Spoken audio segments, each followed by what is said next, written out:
Okay. Okay. I need to stop laughing. I need to stop Each and every time. Each and every time you burst out laughing when we start recording. You know, it's the cutest thing. Each and every time we start recording, Stella is bursting out laughing. I made that drinking. But trying to do so in a very delicate way. Yes. So that nobody maybe they won't notice that I'm laughing. Yeah. Okay. Okay, welcome to the third ever episode of the Milky Tea Podcast. Third ever. I mean, it is. I feel like you say that for the first episode, and then going forward, you just say, welcome to the third episode. I mean, like if it was the first one, you would say, welcome to the first ever episode. You don't say, welcome to the third or 20th ever. Well, technically it's correct, so joke's on you. I don't think so, but okay. Agree to disagree. Yes. So, how are you feeling? I'm good. How are you? Good. Would you like to elaborate on that? The weather is fine? Nope, we have already talked about the weather in the previous episode. We cannot open this one with the weather again. What to talk about? Because apart from the weather, yes, apart from work which we will stuff, not talk about, the weather that is. Work has been fine. How's law stuff going? Going well. Busy as always. Yes. It's been interesting times lately, probably. Yes. No. Yeah. Interesting stuff happening. I mean, I don't feel like we need to elaborate on that. You've seen it in the news, you know. Yeah. And that has an impact on work stuff. Sure. So, yes. Science stuff is going great. You know, that's the fun thing about science. Not affected by world politics. Exactly. You know, like for you, everything could change within minutes. Science is always the same. You know. No, but if you have to develop. Yes, it's true. Drugs to. That is very true. You know, like. If you are developing new things, of course, it's exciting and you're finding new things. But, you know, the basic principles of what you're doing, they're not shaken. Like, it happens maybe in decades. Somebody will find new things that will shake the scientific world. But for now, I'm good. Good for you. Thank you so much. That was sarcastic. I know, but I laughed anyway. Okay, so what have we been doing outside work? Well, I feel like we've been busy doing with many fun things and things that could be classified as funny. Funny or fun? You know, both actually. So, somebody has learned how to ride a bike lately. Yes. This has been a project that I want to say we've been working on lately. But most of all, you have been working on. Why do you want to steal my thunder? But also, I'm going to do a blog post on this. It's going to go up today or next week. Let's see. You know what? I feel like this is the perfect opportunity for you to blast out your blog so that people could look it up. What's the name of the blog? It's called Stellarly Speaking. What do we do on the blog? Well, write about different things, such as funny topics like learning how to ride a bike as an adult. That's the most recent one. I wrote an article about, you know, digital learning and how the digital transformation affected how we learn in general. Yeah. You went to the giraffe center in Kenya, which seemed to have been a fun trip. That's on the travel stuff. Exactly. Unfortunately, now there's not much of that happening. But also, if you want to check out how I learn French and what resources I use, I have a section on that on the blog. And then I'm thinking of doing stuff on just tips on career and education, especially from a legal perspective, and also share some opportunities and insights. Yeah. Great. So if you are interested in that, take a look at stellarlyspeaking.com. We could also share the link. Oh yeah, definitely. Yeah. The link is in the description down below. If you are on YouTube, that is. I assume by now we still haven't figured out how the Spotify stuff works. Yeah. But we'll definitely get into that for sure. Yeah, but that aside, I learned how to ride a bike. Still learning. How has it been? First of all, this was I'd say one of my biggest resolutions. I didn't have many for 2021. Excuse me. Are you sure that you didn't have many resolutions for 2021? Because I remember doing the resolution stuff. Yeah, and we had like a list of like 30 items. It was mostly travel stuff. That is true. Yeah, and that's not happening. But I mean the big milestones. I still don't know how. I mean, I know how I've not been able to ride a bike since childhood. I went to boarding school. I don't know whether this is a good excuse, but I never did. And when I moved here, I saw many people riding bikes, and it's convenient as a form of transport. That's the thing. Like if you're living in a larger city such as Geneva, of course you have the tram and the bus system, which is not the nicest thing to use during a situation such as we are in right now, where health is an issue. If you don't have a car or the money to have a car, and maybe don't even know how to drive a car, like having a bike is pretty handy within a city. Yeah, but also the thing is, in Nairobi, out of question, I don't see people riding their bikes in the city, and there's a lot of traffic.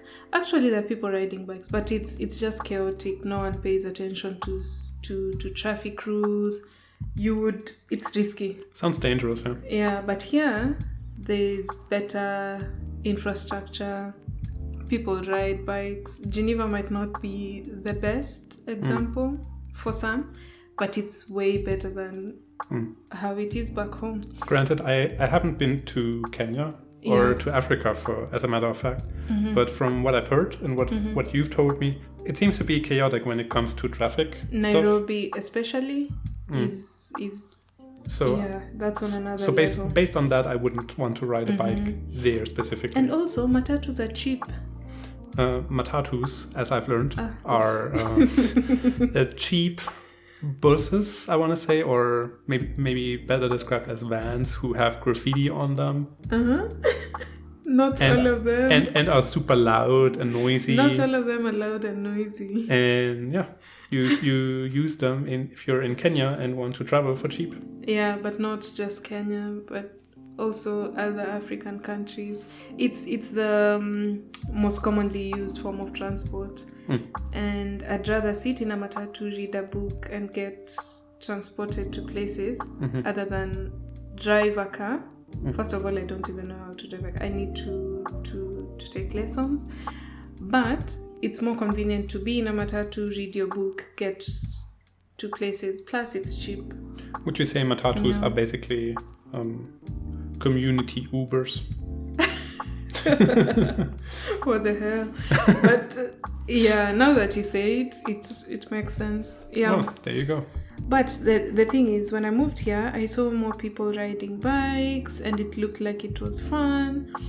And so I decided to learn how to. And also some of my friends do fun activities out of Geneva. They go hiking, they go on bike, how would you say it? Expeditions. Expeditions, we've been looking for fossils. No. Anyway, I was jealous, and I felt like I was missing out. And then one of my friends wanted me to visit her in Belgium, and for that we would need to ride bikes. So that was also another incentive for me to learn. I would like to meet that friend eventually. Yes, you already know her. I mean, it's current times, therefore we only know each other digitally so far. But I would like to meet her at some point. Yeah. I assume we're not dropping any names. No. Okay.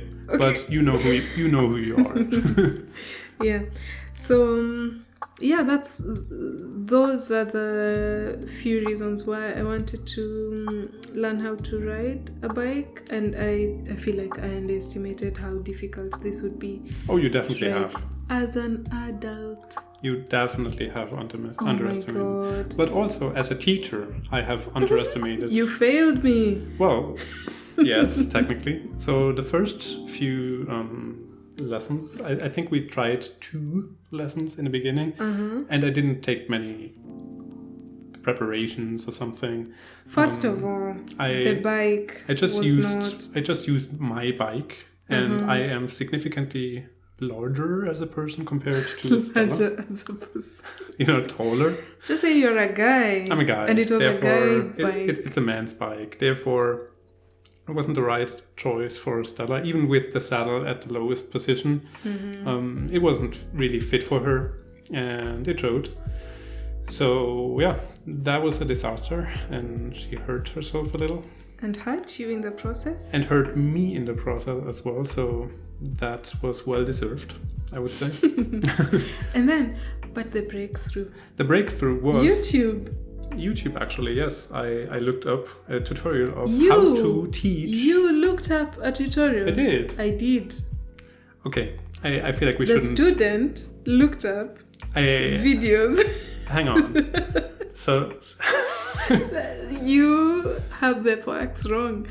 I feel like we should debate this again outside of the podcast, but I'm pretty sure that I looked up a blog where I read about how you're supposed to use a bike, which is very small, and then that the person can definitely touch the ground with their feet at all times.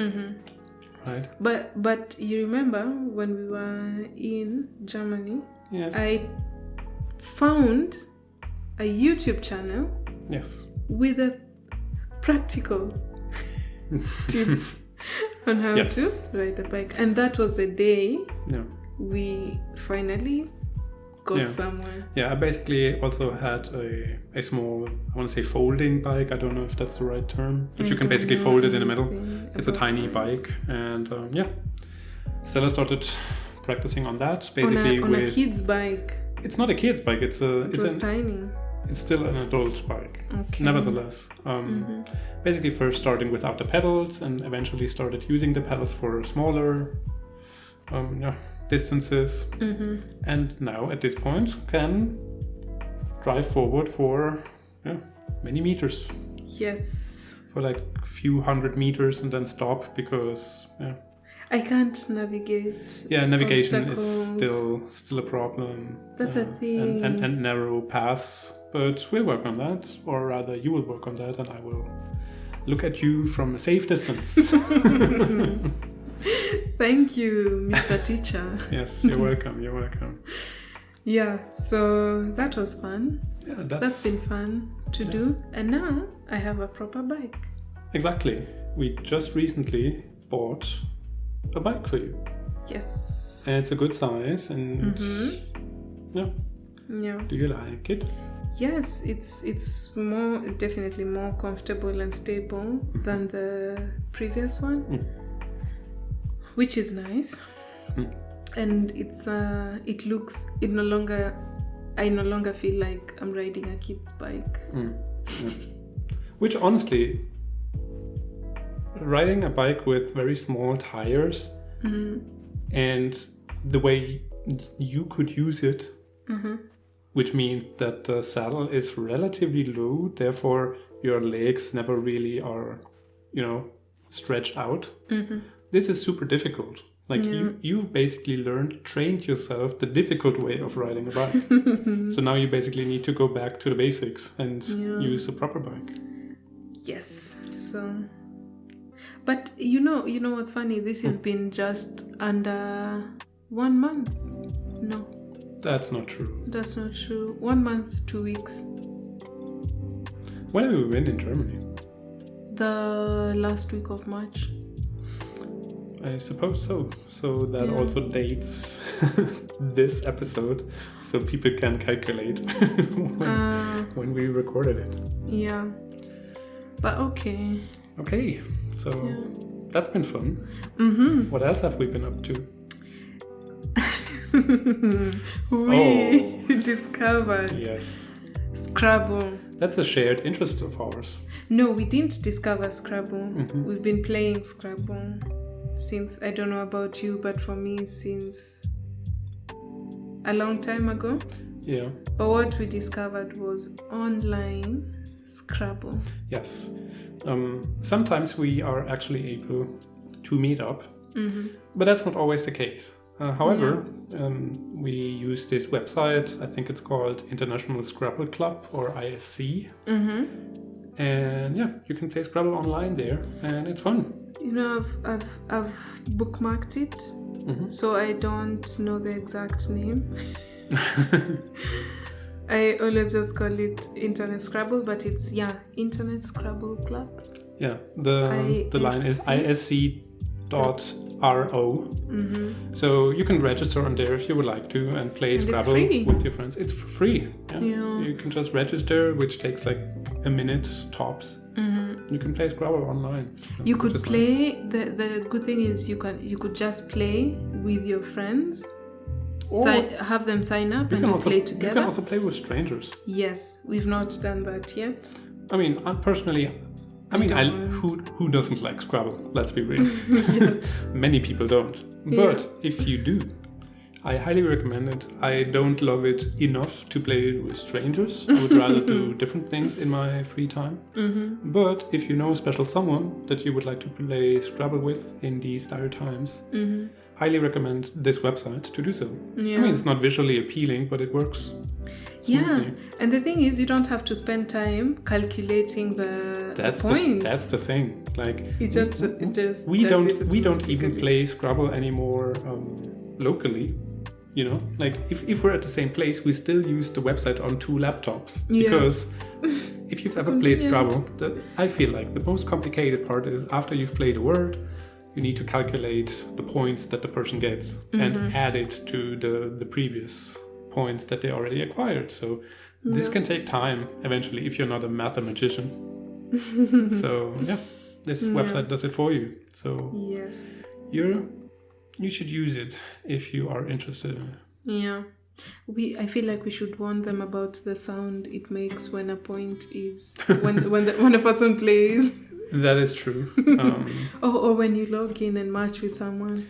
Oh my god, it's so... Yeah, but you can turn it off. Yes. But I feel like it's part of the charm. You know, it looks very unprofessional and grey, and the user interface is so unappealing. It looks like an old...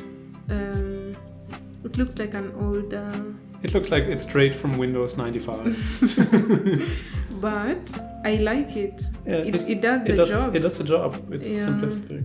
So, Scrabble has been great lately.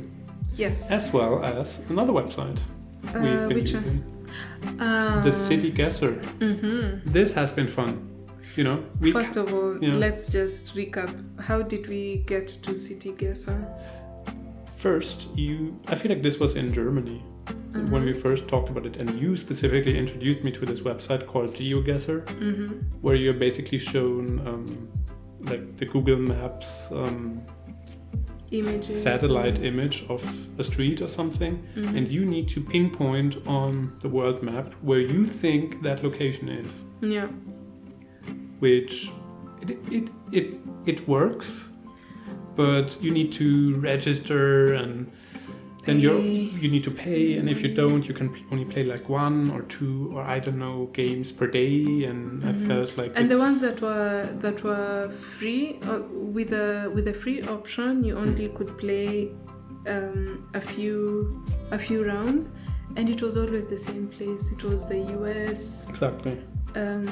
Or if it was in Europe, it was just Paris. It's always... This is so annoying. They show you different pictures of the Eiffel Tower and make you guess where it is. Like, oh wow, I wonder. Give us something better. Exactly. But you know, one of my colleagues, she has the GeoGuessr account, the premium one. Yeah. And she says there are a lot of different options, which is nice. Oh, that's good. Yeah. I guess I probably will never find out because we found the app called City Guesser, which is, in my opinion, much better than the other one because instead of just showing you lame Google Maps images, these are videos of people walking through the streets of a city. Yes. But did you notice? So for me, I have a problem with this one as well because they just show you places in certain parts of the world and then where is Africa? That's the thing. Where is which other place? It's just the US. It's mostly US, some European countries. I feel like not even much of Asia as well. No.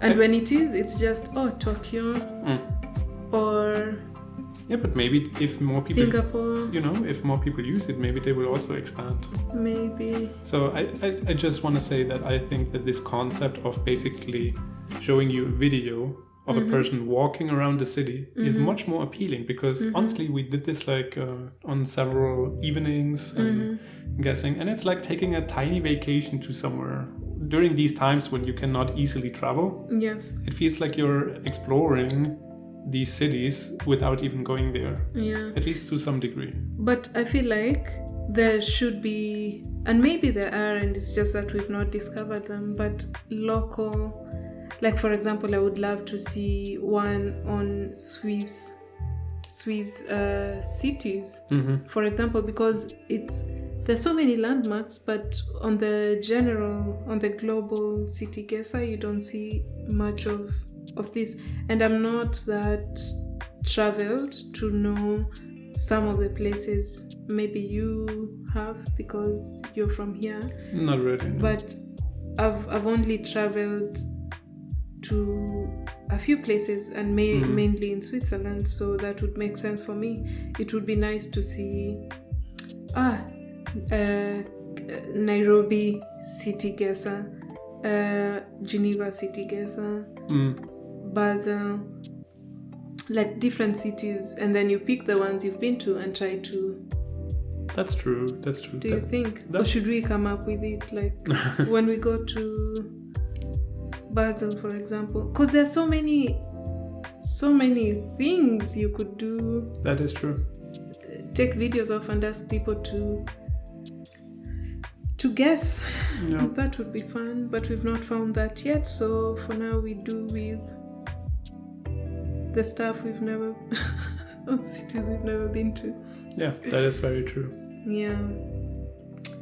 But yes, that's also fun. So if you are into this stuff, you should Google City Guesser.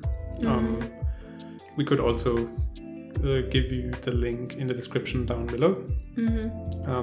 I assume we're also going to do that with the Scrabble website. Yes. Yeah. So this is a short incentive for you to watch our podcast on YouTube as well, because there we can provide you with the links in the description down below.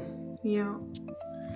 And one of the more exciting things, at least for me personally, that have been happening is that someone in this room that is not me. Is this saving the best for last? Of course it is. Yeah. Stella hasn't played a video game before, or at least not knowingly.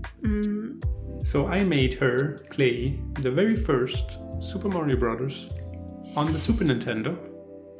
That is in the Super Mario All-Stars pack for you nerds out there. And it was a hoot and a half. Would you please tell us about your experience? Because this was magical. First of all, yes, this was not the first time I saw my dear Mario Okay. I have flashbacks to when I told you this. I remember, because when we started playing, I remembered this, and it's from when I was in lower primary school. Yeah. When I was 7 or 8. I saw this being played in a library. Honestly, I'm not surprised. This is one of the most well-known video games of all time. Yes. So I knew of it. Mm-hmm. I only played it at the age of 20-something. Yes. So, And how was it? it was fun. It was fun. Baby's first video game. Please don't embarrass me. But it was fun. But one thing I realized about myself. Yes. No, not realized. I'm always super competitive. You are super competitive. Like, always, also when we're playing Scrabble. But with Mario, oh my god, you guys should be there. This is a sight to be seen. He's screaming at Mario for not jumping. Please tell me. Uh-huh. Please tell me why Mario doesn't jump when I make him jump. I have poor coordination, and I know. I feel like that's also holding you back with the bike. You know, you need better the thing doesn't work. eye-to-hand coordination. Yes. Because I make him jump, and then he falls into the pit. And we have to go back again and again. Yeah. And again. Oh, the first day I was almost sweating. You should have seen this. We should have recorded this, because you all, I assume that you have all seen the first level of Super Mario Brothers, right? Like when you walk to the right and there's the first Goomba trying to kill you. I don't know how often she was killed by this thing until she realized could realize that she could jump. Yeah. And I feel like we're still working on walking and jumping at the same time. Yes, I can't seem to. I don't know how guys do it, or even some girls. I don't know how you do it. My brain cannot process all these things. I have to work with my fingers, and then I have to work with my emotions. Oh wow. I have to. It's so stressful. But after like an hour, you cleared the very first level. I feel like that's not something to celebrate. It's a first step. Yeah. And because you are so competitive, you want to, beat that bitch down. Yes. Like you would not back down from beating that level. Yeah. And eventually you did. Yes. That felt nice. No. But now I don't know how to get out of the second. So I just gave up. The underground level. Yeah. I'm pretty sure if I were to open the game right now, you would pick that controller out of my hand and go back at it.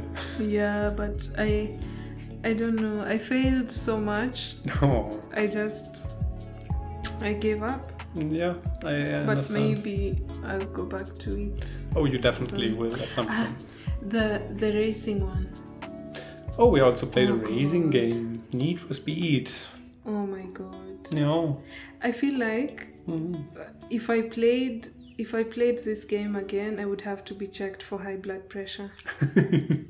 No, for real. Yeah. Because I would like to play a game without having my emotions and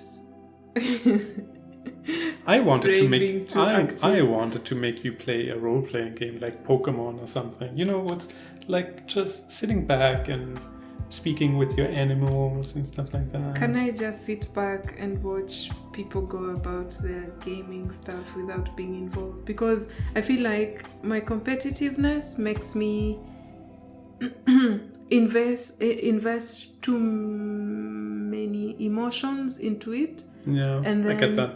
It stops being fun. It's competitive. I see. Yes. Yeah.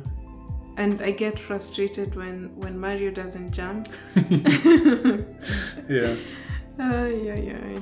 So if you guys would like to see that, or maybe we should record That's the thing, the screen when I play this Exactly. Mario So stuff and see what I'm talking about. It's so frustrating. How do I get killed? First of all, I'm big 1 second, and then the next I'm a tiny Mario. a tiny, sad Italian man. Anyway. So honestly, I've been thinking about that. Please tell us if this is something that we would be interested in, because I could totally see us. What do you mean? I could totally see you and me recording you playing video games for people to watch and talk about it. And it's the most, it's just the worst gameplay ever. But it comes from a person who basically, experiences all of this for the very first time. I think this could be very charming. So, charming or laughable. I don't want to be embarrassed. Things can be both at the same time. Okay. Alright. But I feel like reading my books is better than getting stressed over stupid Mario who doesn't want to jump and just wants to get killed. That is very true. Yeah. So tell us if you would like to see that. Give us your feedback in the comments or text us. So, yeah. Yes. Anything else? Something else I've been doing. Knitting. Oh, wow. Yeah, that's true. You've been knitting. Yeah, I don't know what I'm knitting. I'm just going. Yeah, I've seen that. Yeah. I should probably. No, that would not. How do you even do a written tutorial about knitting? I think that would have to be a video. Yes. I showed you how to do it and you just disappointed me. Hang on. You showed me how to do it. And I did at least... I did at least 3... 1! Things. 3 hoopty-hoops, as I call them. And 2 out of the 3 were not successful. Yeah. But eventually I did one successfully, so there you go. I successfully knitted. Okay. But you know what's funny is I don't even know how I learned how to do it. Yeah. I just remember when we were young, my mom would knit sweaters for us and I would help with some of it. She would put it aside and then I would knit some of it, and it wasn't perfect. But yeah, when in 2020, I think, I went to this shop, Conforama. Okay. And they had, not Conforama, Jumbo. Do you know them? Yeah. Jumbo, the interior design stuff, home building, construction, stuff. So I went there once and there was a sale and they had this knitting thread and I bought some and I bought the What made thing. you just buy this out of the blue? You might not know this about me. Okay. But I like doing things alone. In short, actually, I'm introvert. Actually, I think everybody who knows you knows this about you. Yes, so, and it would either be reading or just checking out stuff, and then But this, when I saw the thread, it brought back memories, and I just bought the thread, bought the thing. I need to how do you call it? The needles, thing. I guess. Yes. The long the 2 sticks. long ones. And I just started knitting, and then this was the time when during the first lockdown, and I couldn't go outside much. Yeah. Places were closed, and then I just picked it up again as a hobby. Yeah, this was just a weird time, honestly. Yeah. Like, this was like a year ago or so when we first ever had to figure out what to do, you know, to get time to pass by. This is very weird because before I felt like, you know, I never had to basically plan my free time. But what did you used to do during your free time? I don't know. You would just go out, go places, and suddenly all of the things that I would like to do were closed. Yeah. And then you have to pick up new hobbies. Exactly. Or go So back to old yeah, ones. I get that. So that's what I did, and I started knitting, and then Yeah. I picked the thread that was on sale.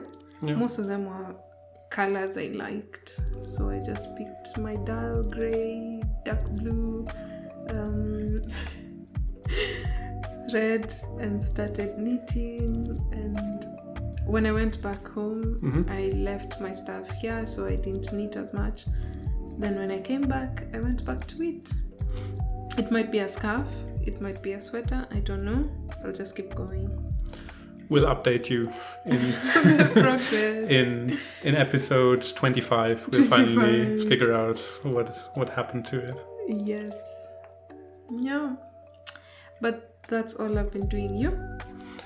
Honestly, nothing much. Like just hanging out, watching you playing Super Mario and being frustrated about it. Scrabble. Playing Scrabble. Bike stuff. Teaching you how to ride. Exactly. Yeah. So So yes, that's that what covers we've been up to. covers what we've been up to. All the funny ha-has that we've been up to. Tell us if you've done any of this, Or just tell us what you've been up to. Like, give us tips of what to do. and we could also try your stuff. Yeah. Oh, and honestly, like, homework for the week. Question of the day to answer. Would you be interested in other YouTube videos, such as watching Stella play video games for the first time and fail miserably, but having fun while at it? And isn't that the most Do I important? have a say in this? No, she doesn't. Therefore, please tell us if you would be interested in this. Okay. All right. I think this wraps up the third ever episode Stop saying ever. of the Milky Tea Podcast. The third episode. We've been Stella and Domenik, and we wish you a nice day or night Or morning. or morning. Actually, when do you listen to this? Honestly, We post it. honestly, when would you listen to this? Yeah. Tell us. Anyway, have a good one, and bye-bye. Bye. The laugh.